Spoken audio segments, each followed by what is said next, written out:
കഴിഞ്ഞ ദിവസം കോഴിക്കോട് കമ്മീഷൻ ഓഫീസിലേക്ക് യൂത്ത് കോൺഗ്രസിന്റെ നേതൃത്വത്തിൽ നടന്ന മാർച്ചിനിടയിലാണ് ഇത്തരത്തിലൊരു ടിയർ ഗ്യാസ് എടുത്ത് പോലീസിന് നേരെ എറിയുകയുണ്ടായത്.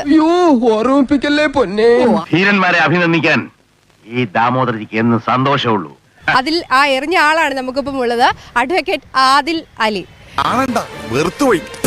മറ്റൊരു സത്യം കൂടി വെളിപ്പെടുത്താൻ ഞാൻ ഉദ്ദേശിക്കുന്നു. ഇത്രയും ധൈര്യം ഞാൻ എന്റെ ചാൽ ശോഭരാജ് മാത്രമേ കണ്ടിട്ടുള്ളൂ.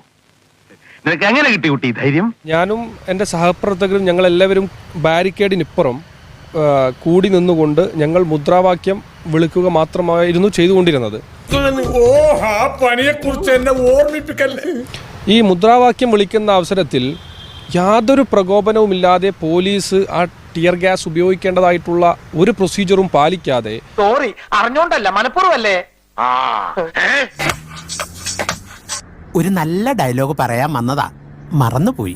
പോലീസ് ഞങ്ങളുടെ ഇടയിലേക്ക് ഈ ടിയർ ഗ്യാസ് എറിയുന്ന സാഹചര്യമാണ് ഉണ്ടായത്. അങ്ങനെ പറഞ്ഞു കൊടുക്കണ, അതങ്ങനെ വരൂ, അതങ്ങനെ സംഭവിക്കൂ. യാതൊരു പ്രകോപനവും ഇല്ലാതെ ഉപയോഗിച്ച് ഈ ടിയർ ഗ്യാസ് എടുത്ത് ഞാൻ അവർക്ക് തിരിച്ചു കൊടുത്തു. അത്രേ അവിടെ ഉണ്ടായിട്ടുള്ളൂ. അത് എൻ്റെ പ്രവർത്തകന്മാരുടെ ജീവൻ രക്ഷാർത്ഥം ഒരു പ്രത്യേക ആക്ഷൻ എടുത്ത് ചെയ്ത ഒരു സംഗതിയാണ്.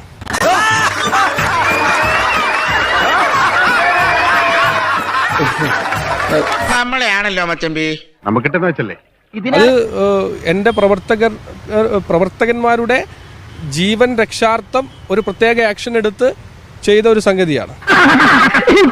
ഇപ്പൊ മനസ്സിലായി. അല്ലെങ്കിൽ പിള്ളേച്ചൻ നുണ പറയുന്നതായിരിക്കും. ഇനി മേലിൽ ഇത് ആവർത്തിക്കരുത്. എല്ലാവരും പോയിക്കോ. ചെല്ലേ, നീ പോയി കിടന്നോടാ. അല്ല, നിങ്ങളോട് ഇനി പ്രത്യേകിച്ച് പറയണോ? കെടാ കെടാ. ഒരു ചുവന്ന സ്വിച്ച് കാണുന്നുണ്ടോ? കാണുന്നുണ്ട്. ചുവന്ന സ്വിച്ച് അമർത്തി.